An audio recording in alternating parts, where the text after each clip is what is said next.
So I am just going to share those welcome instructions for a moment for anyone else who is coming in late. And as we settle in, I also want to acknowledge that I am joining from the traditional lands of the Lenape people, sometimes called the Lenni Lenape. And the photo is from the woods that run through Philadelphia by the Wissahickon Creek, which is an Anglo version of Lenape name for the area where people hunted and fished for generations. So as we settle in, you may want to ground yourself by thinking about the land that you live on and the people who came before you. I recommend taking a deep breath and letting go of everything else so we can be present with each other and spirit this evening.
Thank you, friends. Welcome. Welcome to anyone who just joined us. The title of tonight's workshop is The Wisdom to Know the Difference, which is the last line of the Serenity Prayer. And it's also the name of a book that I published around 12 years ago. And it was the idea of your planning committee to use this frame to talk about discernment. And I haven't, to be honest, led a workshop on the wisdom to know the difference for a while, but it was very interesting thinking about it in the context of the times that we're living in. And so I want to start this morning by reading the Serenity Prayer. This is the most common, well-known version of it. And if there is anyone who feels moved to unmute themselves and read it for us out loud, that would be welcome. Is there anyone who would like to do that? And if you do, when I am sharing my screen, I can't see that many faces, and it's hard for me to see the raised hand. So just jump in. Go ahead, Anne. The Serenity Prayer. God, grant me the serenity to accept the things I cannot change, courage to change the things I can change, and wisdom to know the difference. Thank you. So as I mentioned, this is a workshop, so it will be participatory. And one of the ways that I would love to get as many voices as possible into the room is by using the chat function. So I'm going to give you an icebreaker in a moment, but before I do, I was warned that many people may be comfortable with the chat function and many may not be. So here's a quick primer. If you're on a computer, you probably have something along the bottom that looks pretty close to this picture with the arrow pointing to the chat. If you're on, say, an iPad or probably any other kind of tablet, these symbols will be along the top. And if you're on a smartphone, you'll probably get to the chat through the ... the more function. If you click the chat, it will open up this space where people can send messages to each other. And I just included a photograph of a chat for anyone for whom this is new, of my friend Ingrid and I chatting with each other during a birthday party for our friend Brian.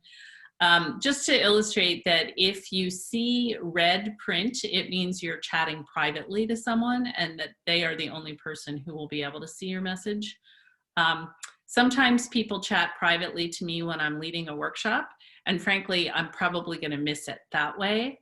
I'm hoping that for this icebreaker and other activities, people will just chat to everyone so that we can all hear each other's experience. So the icebreaker, if you're willing to participate, is to answer this question just very briefly in the chat. When we think about the challenges posed in the Serenity Prayer or the things that are requested, which of these do you find most challenging? Having serenity to accept things, difficult things, things you don't particularly want to happen, courage to change those things, or wisdom to know the difference, wisdom to know when to act or when to sort of let go and accept things. So without too deep a thought about it, I'm curious if there's one of these that jumps to mind, either in your life in general or during this time right now. Is there one of these that you find particularly challenging? And I'm going to stop screen sharing so I can read your answers.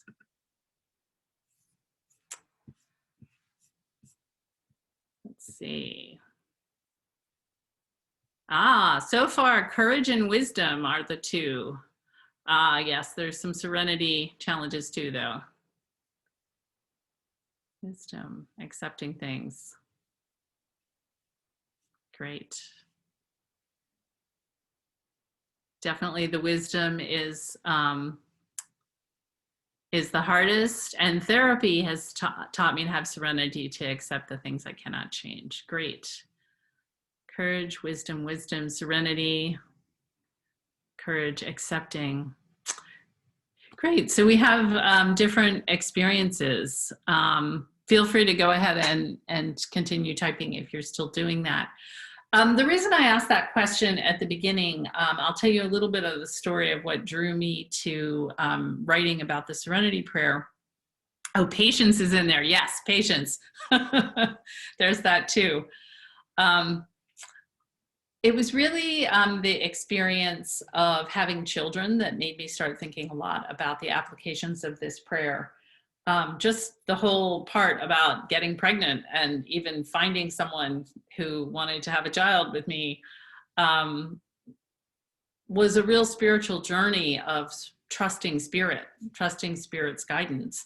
And I was very aware that I had some friends at the same time who were not able to get pregnant when they wanted to.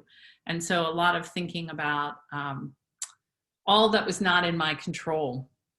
And that was especially true as my pregnancy proceeded. I was living in a small, pretty conservative town, and I got labeled as a troublemaker in my Lamaze class for asking too many questions.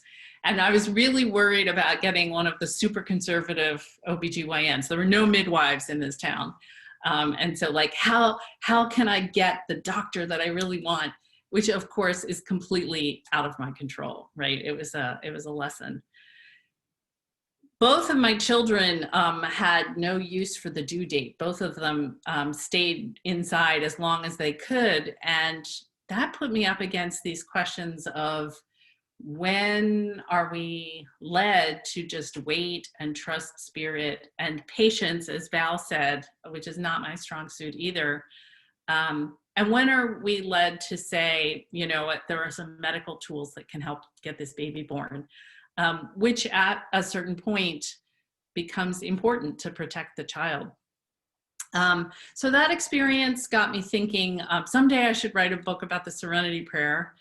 And then by the time I actually wrote it, it was after caring for my mother in the final year of her life, which was another experience of letting go, accepting, patience, not being able to do anything on my own timeline. It's very interesting that I was asked to lead a workshop on this now, because in the decade since writing this book, most of my work has been about making change. I'm a climate change activist. I train people in strategies for making social change. And I'll be talking about that more explicitly during the plenary on Saturday. But it was an interesting moment to think about the time that we're living in. I think has had ample lessons on all of these counts, whether it's serenity, wisdom, or courage. One of the things that happened as I was researching the book, and I interviewed people from a wide variety of backgrounds, is I started to notice how people's own life experience shaped what was difficult for them in this balancing act. What was my own socialization, and how did that affect my discernment? Because really this is about discernment, discerning when we're meant to make inner change, which is how I think of a kind of letting go, acceptance, and when are we meant to engage in changing our circumstances or the outside world. So in my case, I grew up in an Irish Catholic working class family. I was raised female. And so I got a lot of lessons about, or cultural messages about letting go and accepting things. My mother used to quote this Irish nun, and she would quote it full brogue, who used to always say to her when she was a child, "You were put on this earth to suffer for the glory of Christ, and the sooner you get used to it, the better off you'll be." Which, if anyone needs translation, that's basically like, be quiet and put up with it, right? Which I don't read in the gospel anywhere, I have to say, right? And so for me, I think part of my spiritual journey has been challenging that message, that there are times when we are meant to change what we see that's wrong, and not just put up with it and not just be quiet about it. But that's not my only socialization. I'm also a white person in the United States. And although my family was working class, I went to a Quaker high school and very prestigious colleges and got this whole other training that basically said the world should roll out the red carpet for me and things should be easy. And so in different circumstances, I noticed those different parts of my socialization. When in discernment do I have to be careful that I expect things to go my way too much, and when is it that other part of my socialization that I have to work with? So we're not going to have a lot of time to talk about that tonight, but I wanted to mention it. We're at a time where people are thinking a lot about how identity impacts. And I think that that is one way that I've seen it and heard it from people impact our discernment, is to be aware of what are the cultural messages that might get in the way of us hearing what Spirit wants for us. I'm just looking at your faces. Are people kind of following that so far? I'm curious if that's resonating. Okay, great. Thank you. I want to give you a chance to reflect a little bit on this last year. I think this topic in some ways is a bridge from the theme of your yearly meeting last year and the theme this year, which is moving into looking outward a little bit more. This has been a year where there's been a lot of letting go of people we love. Even if they're still living, we have to let go of seeing many people we would like to see, of doing different things we would like to do. And at the same time, it's this period of an upwelling of activism, certainly around Black Lives Matter movement and police violence, but also around other issues. This fall, I worked with Choose Democracy, which was training people to prevent a potential coup in the United States. And we had 10,000 people show up in a matter of weeks to train in nonviolent direct action strategies. If the former president tried to stay in office and didn't leave, you know, when his time was up, there were people willing to go do civil disobedience, go on strike, and do all kinds of things to prevent something that would need to be changed. And so I'm just aware of this time where there's deep lessons in all aspects of this spectrum. And so I want to give you a journaling exercise. Just take a couple of minutes. If you're not a journaler, do not be intimidated. Does not need to be coherent to anybody but you. And I'm just going to give you 5 minutes to reflect on this prompt, thinking about this last year of living with COVID and everything else. What have you learned or noticed about what helps you discern the difference between what you need to accept and what you need to change? So just take a few minutes, keep your pen moving if at all possible. If you get stuck and say, oh, I hate exercises like this, that's fine, just write that. Just keep your pen moving until I call time.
Why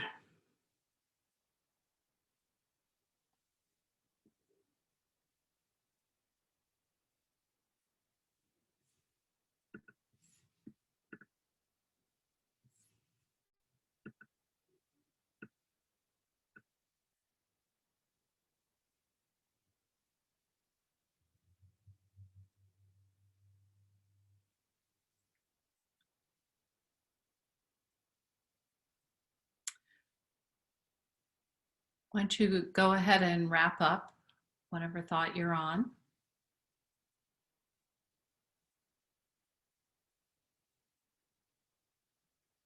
If there are ideas you want to come back to, you can just write yourself a quick note about them.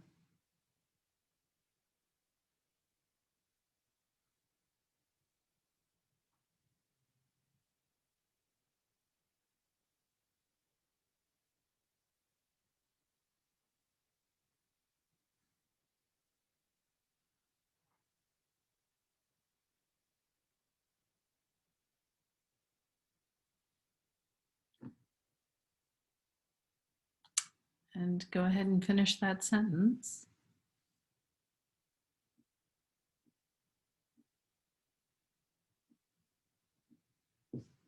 All right. Thank you.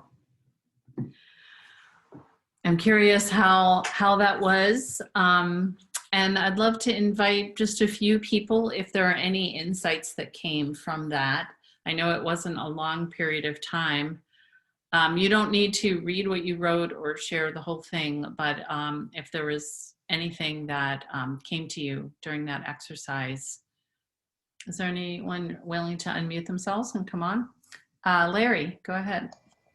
Yeah, I was in quarantine all last year, and consequently I turned my attention to introverted activities, and I wrote a collection of short stories and a novel. And what I found was that if I tried to write the novel, I got writer's block. But if I let the characters, the discorporate characters, dictate to me what the novel was, then it flowed very easily. And that's very much like my relationship with God. If I try to run the show, life doesn't go so well. If I let God tell me what to do next and then do it, then life goes about as well as it could. Thank you, Larry. I wonder if I can follow up, if you don't mind. What does that experience of letting God tell you what to do next feel like for you? There's a lot of different ways people have that experience. Is there anything about that you're willing to share? The two feelings that come to mind are fear and relief. Those are the feelings I get when I let God dictate. Fear and relief. Yeah. That's very interesting. We're going to talk about fear a little bit later, but something that I learned, I do not speak Hebrew, but a writer who I like, Tara Moore, talks about how in Hebrew there are two different words for fear, pahad and yirah. And pahad is more like what we think of as anxiety. It's the fear of, you know, what if I don't get my shot in time to go to my son's graduation? What if, you know, that kind of thing. But yirah translates as the fear of seeing God, the fear of stepping into a bigger space. And I think there's one other part of the definition, but to me, it's a very spiritual thing. And it sounds like that feeling before you might rise in meeting for worship of your heart beating. It's not an anxious fear. It's a different kind of heightened feeling, though. I don't know if that resonates with what you meant, Larry, but that's what it made me think of. Yeah, I don't speak Hebrew, so I couldn't articulate that, but yes, that's what it is. Thank you. Anyone else want to come on and share? And by the way, you can go like this to get my attention. I'll scroll around. Oh, and Denise was doing that on the second page. So go ahead, Denise. But before you do, I'll just say there's also an electronic hand on Zoom. If you go down, for many people, it's under reactions. But go ahead, Denise. Yeah, I have a feeling a number of you are going to be able to relate to this, and you yourself, I mentioned it, Eileen, in dealing with your mother in her last year of her life. So for me, it's been really more than a year of frustration of dealing with the situation of my aging parents and my father's progression in his Parkinson's and my mother's caregiver burnout and the difficulty she has being in a caregiver at all. And so, you know, I am in the position of just being the one in the end to pick up the pieces and wanting to change so much to try to make their lives less sad. And in the end, having so little ability to do that. And it's, you know, it's so, you know, where it's finding serenity in this situation is you know, it's challenging, and it's a daily thing. And it's like, and even while I'm doing all my other things of life that bring me, you know, fulfillment and everything, it's always this thing that's just there, and yeah. Yeah, thank you, Denise. I hear how hard that is. I hear how hard that is. I'm curious, what has helped you? You're here, you made it to yearly meeting. What has helped you get through this year? Are there any practices or things that you've noticed kind of help navigate that? That's a good question, because I don't focus as much as maybe I should on those practices. I mean, for me, it helps, you know, when I talk to people about it, and you know, it helps knowing my husband's in there with me and my brother's in there with me, but although it also, everybody's got an opinion, and so sometimes that backfires too. But I think just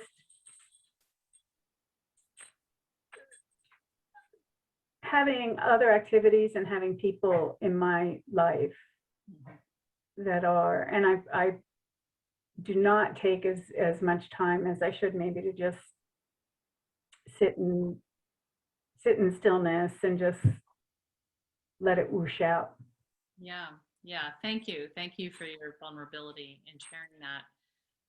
And I think that's a great example of what I found really helpful about the Serenity Prayer, in pointing to what we can and cannot change. I really couldn't change the fact that my mother was dying, or that it was happening while I had 2 young kids and 2 jobs.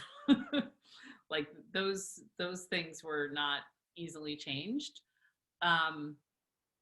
But figuring out a way to talk to friends, you know, because those self-care things so easily go by the wayside when you're caring for others, you know, or taking the occasional walk in the woods I showed at the beginning. Remembering that there are things I can figure out ways to do that will help me. Sometimes that's all the change we can manage, is the self-care change, when the circumstances are things that we have to accept. So thank you for sharing that example. Is there Val? I see you have your hand up. Well, I started out writing various issues that had arisen, but I came to realize that I noticed that I discern best from a place of openness, and when I look at myself and my actions versus those of others.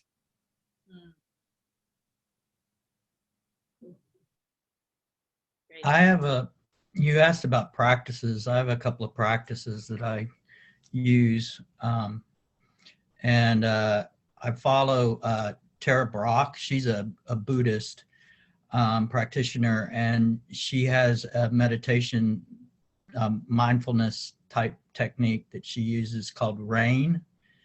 And it's an acronym. And RAIN stands for recognize what's going on, allow it, investigate how that feels in your body, and then nurture yourself in whatever. And usually use this when you're going through something, you know, that's a struggle or difficult. So there's that. And then also I couldn't help but think about Brené Brown has used a term that she borrowed from Navy SEALs in the military called "embrace the suck." And so, and just saying, and saying that to yourself when you're going through maybe a struggle or a tough time, and saying, I just embrace the suck, embrace the suck, embrace the suck, which sounds kind of crazy, but it actually works sometimes. Well, yeah, that makes sense to me, because part of our suffering comes from fighting our circumstances, right? Part of it is not wanting to accept that this difficult thing is happening. Daniel, the other thing you made me think of with the rain, was that right? Recognize, whatever it was, it made me think of the experiment with light. I'm curious how many of you know that Quaker practice. I see Jan Michael, a couple of hands going up.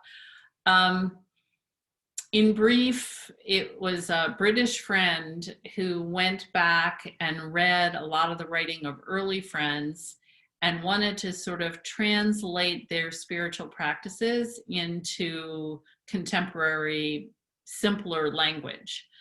And out of that, he developed this meditation practice kind of called Experiment with Light, which is based on what early friends said they were doing. I mean, these people were on fire with the spirit, and they were definitely on the let's change the world end of the spectrum, by the way. They were living in very tumultuous times. They really had this sense of mission and were willing to take great risk to stand for their convictions. But it was coming from a place of really feeling that God was calling them to these actions. So Rex Amber was curious, what were these folks up to? And the Experiment with Light, which I haven't done for a few years, but the reflection of looking inwardly and letting it emerge, what is the truth of the situation that I'm in, just felt very similar, Daniel, to the Buddhist practice that you just shared. Maybe not the nurture at the end, but the first 3 steps really reminded me of the Experiment with Light. So thank you. I think I want to move us on soon, but I see Will has his hand up, and I don't want to cut off if there's anybody else with a burning comment. So Will, why don't you jump in? What Val said really spoke to me, in that figuring out discernment this year has been recognizing what can I change, or how can I respond to the situation, not what can others do, or what can I change about others, what can I change about me so that I better respond to the situation. Thank you. And that's actually a great segue to the next thing I was going to share. I think that we can apply these ideas to both individual change in our own lives, but then there's also a bigger kind of societal application, which is a little bit different. And I think it was part of the context of the Serenity Prayers creation. There are a lot of rumors out there about who created the Serenity Prayer. Scholars are like pretty sure it was Reinhold Niebuhr, the Protestant theologian, not St. Francis, which is one of the internet rumors. But Reinhold Niebuhr wrote several different versions of the same idea. He did a lot of public speaking and writing for years before the version that I shared at the beginning caught on, especially through the recovery movement. But I'm going to share an earlier version that he gave, I think, while preaching during World War II. Niebuhr was very concerned about social justice and what was happening in Germany and the persecution of Jewish people and others by the Nazis. And I'm wondering if anyone would read this version out loud and just listen for, there's a few subtle ways that this wording changes the meaning from the more popular version that ends up on coffee mugs and things. Anyone who hasn't spoken yet maybe want to unmute and read this? This is Renee. I'll read it. Thank you. World War II version. God, give us grace to accept with serenity the things that cannot be changed.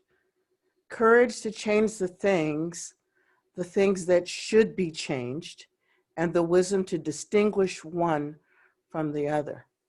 Reinhold Niebuhr. Thank you. And that is a typo, the things in a row. Sorry about that. You know what, though? It kind of adds to it, though. So maybe it was a Freudian typo. Thank you. That's very gracious. And also, I'm the one who named it the World War II version because I think it's interesting how the times we live in shape people's theology. So I'm curious what jumped out to people about that version. Should I leave it up for just another moment? Should. Your faces. Okay. Any immediate thoughts about how this one is different from the other? Go ahead. I can't see your name now that I'm in screen share, so just somebody jump in. Should. The person who spoke first, just jump in, and then everybody else wait a second.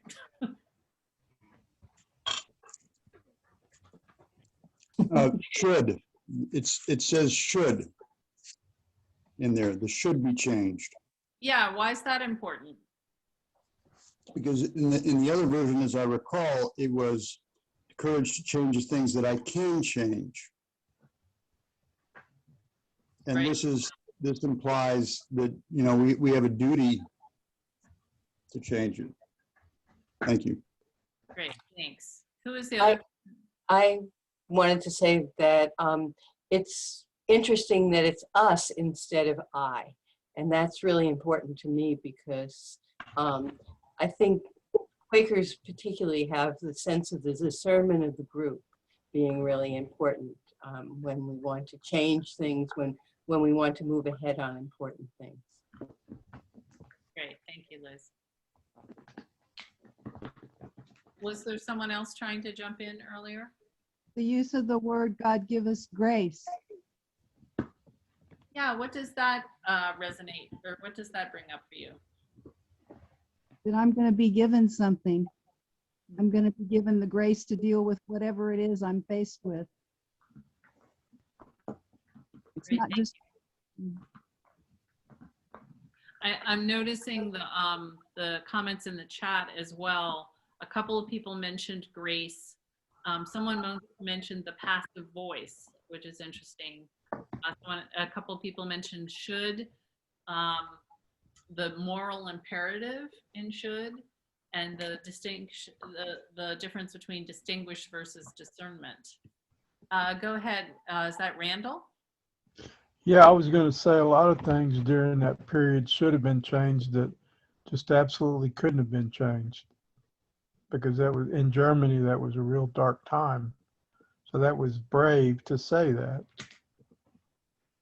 Right, and even in difficult times, though, there were people trying to figure out what their role is, right? There were Quakers who saved hundreds of people by following a leading to go to Germany. And do people know that story? I'm not seeing. No, I don't. After Kristallnacht, the night of terrorism against Jewish people, that was a real sort of escalation in the violence and threat of the Nazis. Some of the leaders of the American Friends Service Committee felt a leading to go speak to the Gestapo of all people. Now, as a change strategy, as someone who teaches like the history of social change, going right for like, you know, the people doing the evil often doesn't work, right? I think that's part of what Randall was suggesting, like that you know, we're not going to change those guys' minds, right? But they recognized that they were in a unique situation because the AFSC had distributed food after World War I.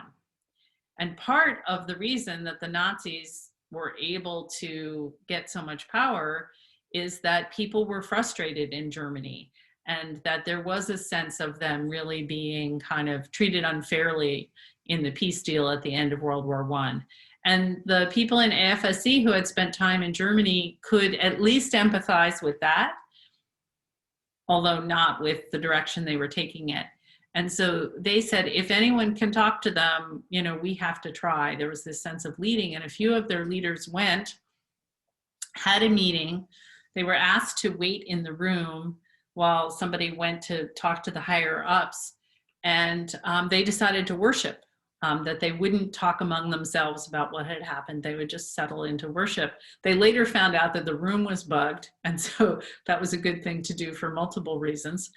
But the result of it was that they were able to get several hundred people out of, I think they were able to get food aid in, and they were able to get several hundred Jews out of Germany and save them from the Holocaust, which is not solving the whole problem by a long stretch, but it is doing something that was significant. Eileen? Yes, John. No, this is Tina. I'm next in that to John.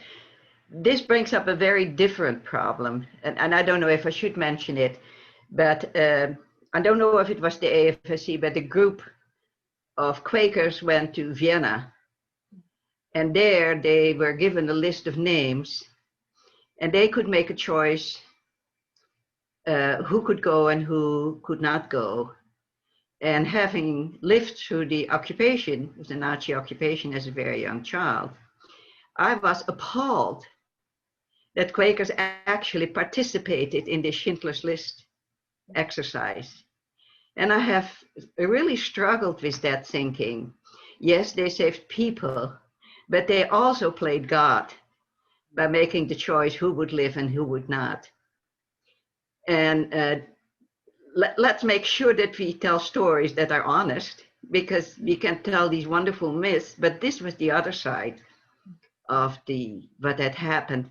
And I have never ever heard anyone in the Quaker circles put a question mark about the event where they were put in a position, and that was in Austria, but it was also Nazi country, where they were actually put in the position to make the decision who should live and who should not, and that Quakers participated in that. I could not have done that. Mm-hmm.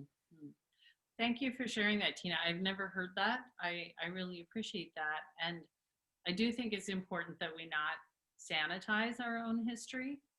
The other example that comes to mind is Quakers encouraging indigenous people in North America to go to boarding schools out of a sense of like, well, we're going to help save these people by westernizing them, by teaching them English, and participating in what in hindsight, you know, was a very damaging system out of a sense of, well, we know better. We know that they're going to be killed if they don't do this. So we're going to, so yeah, I appreciate you raising the complexity, which to me brings us back to discernment and how do we listen for spirit, because our own judgment is often flawed, either by a sense of helplessness or a sense of, as you put it, playing God.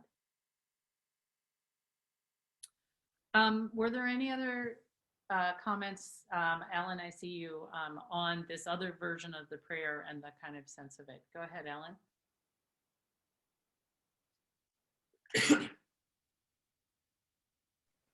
Following up what Tina said. You're on mute. Am I on mute? No? Yep. Can you hear me? Go ahead, Ellen. Go ahead. Following up what Tina said, there's also the very distressing Quaker Cadbury in 1939 recommending Hitler as, I can't remember all of that story, but that was very, you know, it was really, as you say, we cannot sanitize our history. does I can't remember the details of that, but Mr. Cadbury of the Cadbury Chocolate Company in England said we need to go and negotiate with Hitler in 1939. And I mean, it was, so I'm just in agreement with Tina that we cannot sanitize our history. Thank you. And I see other comments in the chat about being aware of how our own privilege, our judgment can be compromised by the evils of today, which I do want to direct us back to. It's easy for us to spend a lot of time dissecting what Quakers in the past have done, but to think about how these dilemmas apply today, I'll say as a climate activist, so this prayer with the should language, some people don't like should language, but I hear it as the moral imperative that someone named. Climate change is something that we cannot stop, actually, at this point. We have already added so much greenhouse gas to the atmosphere that we're not talking about stopping climate change, but scientists are telling us that we have about a decade to dramatically change our lifestyles, our fossil fuel use, if we have any hope of limiting climate change before it sort of takes on a life of its own through feedback loops. And so to me, it is a life or death question. You know, the predictions about how many hundreds of millions of people will die if we don't make these changes is really weighing. And there's a sense of humility, like, well, I can't do anything. I carry my reusable water bottle, and, when there's not a pandemic, I try and take the train, and none of those things are really enough to change the course humanity is on. But that's where the we comes in, because I think the biggest shift that's happened for me in the 12 years since I wrote the book is learning a lot more about how social change happens, and learning that there are things that people can do collectively when they work together that can't solve all these problems, but can make a real impact. And so I'm going to talk more about that on Saturday, my experience of working with Earthquaker Action Team and finding a form of activism that called on my courage, was bold and strategic, but also deeply spiritual.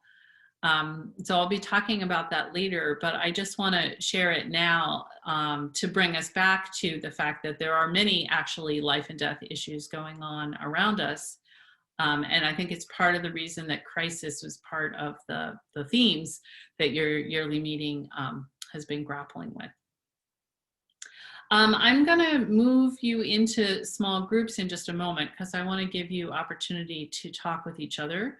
And during that time, I will read some of the comments that have been coming in the chat. Is there any burning comment that anyone feels they need to make before we move to breakout rooms? I'm not seeing anyone. Okay, great. So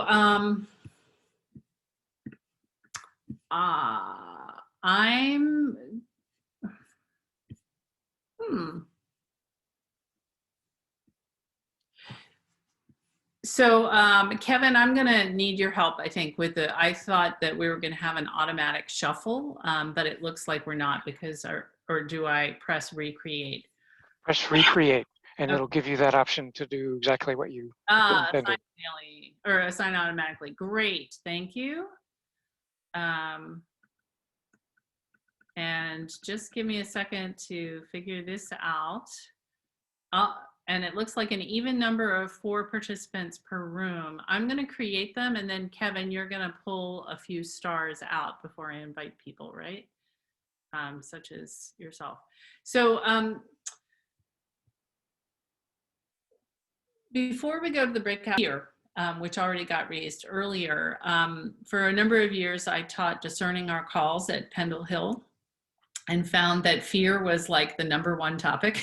That it was a 10-week class, but fear sort of ran through it.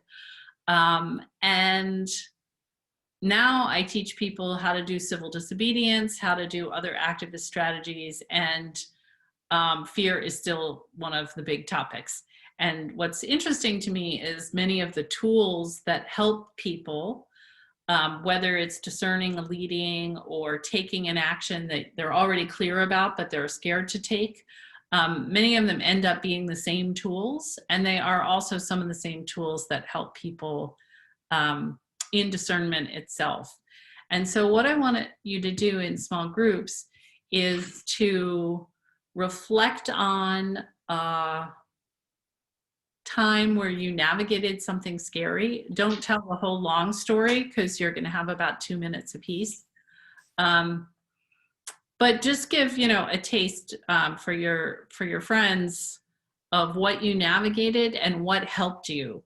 Again, try to make some space for what helped you to deal with fear, maybe overcome it, or maybe just manage it in order to deal with this situation. And then I am going to put in the chat, let me do that actually before you go in breakout rooms.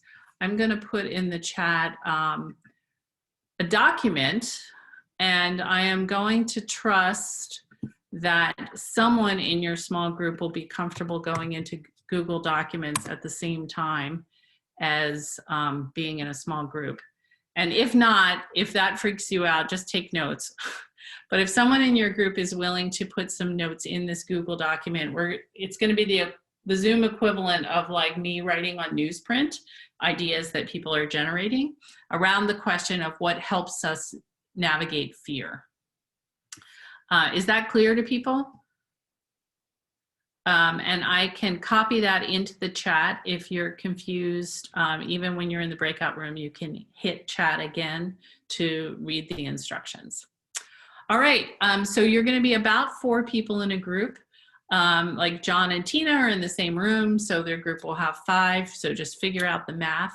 If you're 4 people, you should have about 2 minutes each. And I'll send you a reminder of the time halfway through to make sure that everybody gets a turn. All right, thank you. Have good. And other people listed things that help you navigate fear. So I just want to acknowledge that that's on me as the facilitator for not being clear enough. The Fear Toolbox title that I put at the top comes from the same author, Tara Moore, who talks about the 2 meanings of fear in Hebrew. She talks about the fact that everyone faces fear in their lives, and especially if you're going to follow a calling. And so it's good to know what tools work for you when you encounter those situations again. And I found that to be a very helpful concept. If I know what's in my fear toolbox and I sense anxiety coming up about something, it's just a good reminder of like, what are those practices that I know can be helpful to me. So I invite you at your leisure to read through the document if you're interested in what other groups shared.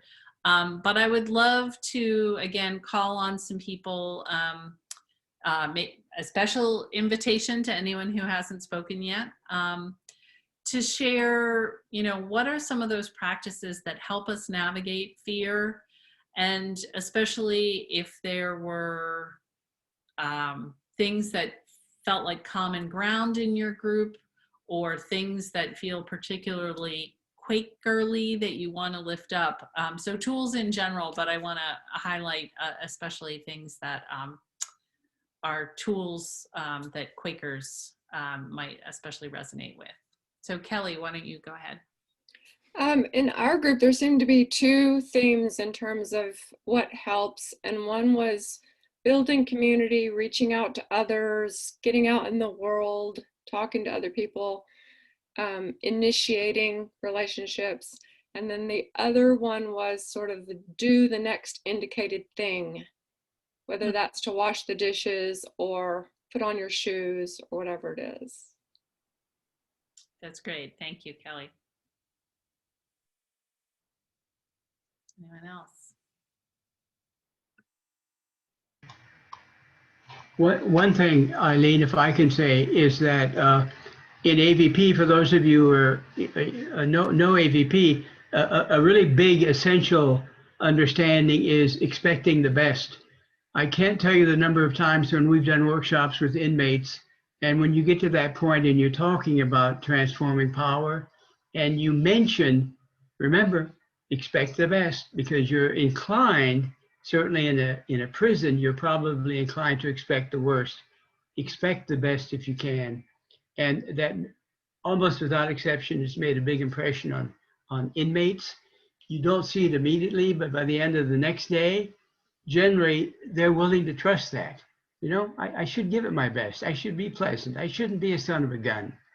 And so I throw that out there. It's a small thing, but you shouldn't forget it all the time. Thank you, John. Anyone else?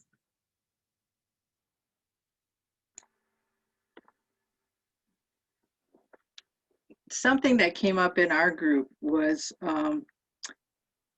being prepared. That if you know you're going into a situation, whether it be that brings you fear, whether it be a performance or going into a rural part of the state that doesn't care for people of color, that hyper awareness and being prepared. Thank you. That's definitely true, I'll say, of the kind of activism that I teach, nonviolent direct action. We equate, especially if something is a civil disobedience action or something a little more challenging, we do lots of role plays, which is something that the civil rights movement actually role played encountering hate. Like, what are we going to do if they yell at this at us? Which is very difficult, but was a really, really important part of what enabled the civil rights movement to stay nonviolent. We find it's one of those things, like, the action never goes exactly how you thought it was going to go, but the preparation was still really helpful. And I think that probably translates to many other life experiences too. We're ending in a few minutes, right? We're ending at 8:45. So maybe just another comment or two, and then I'll close us out. But I'm also happy to stay on for a while if people, I'm going by the schedule, so I am right about that, right?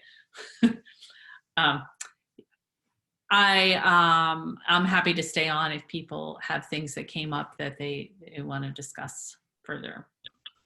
So in our group, go ahead. We all had very, very horrific things that made us very terrified, and the common thread in that to me was the uncertainty was what gave us the intense fear. That it was unexpected, unknown, new experience, and that our inner strength, our inner light was what helped us through that, because they were unknown, new experiences and terrifying. Thank you, Claudia. The common thread that we found, and it's common sense, and I'll say it real quick, like it's just, but it is Quakerly, is that family and friends, the support of family and friends help us get through tough times. Yeah, thank you. And I think that's a good note to close on. As I mentioned, many of the tools that help people manage fear are some of the same things that help with discernment. So the question of how do we hear Spirit's guidance to help us discern the one from the other. When I taught it at Pendle Hill, it was a 10-week class, so we're not going to cover all of those things tonight. But this thing of managing fear, I think if there's one nugget, it's that, because fear gets in the way at every stage. It can keep people from wanting to make space to listen for divine guidance. It can get in the way of our ability to hear clearly, and it can prevent us from taking action even when we do have a sense of what we're called to do. So I really appreciate people's vulnerability and willingness to share tonight. And I want to go back to the point Daniel was making and connect it to what Liz said earlier about kind of our Quaker practice. There are many things, you know, when you look at how we think about listening to divine wisdom or for God's guidance, whatever language you use around that, in some ways, Quakers have a lot in common with other traditions. I was raised Roman Catholic, and it was a revelation to me to go to Pendle Hill and start reading Thomas Merton and all the Catholic mystics who said things very similar to Quakers. But I think the two things that really stand out as being particularly Quaker are the belief that we can hear divine guidance ourselves, no matter who we are, how old, how young, what background, what we believe. We all have access to that divine wisdom, and community helps us access it. The role of community in supporting one another in our leadings, in getting clear, in taking courageous action, is really especially key in Quaker practice. And so I'm glad to end on that note. Let's just take a moment again to end with silent worship, and we'll turn off the video. But as I said, I'm willing to hang out a while longer, and there may be people who want to go to the fellowship room as well.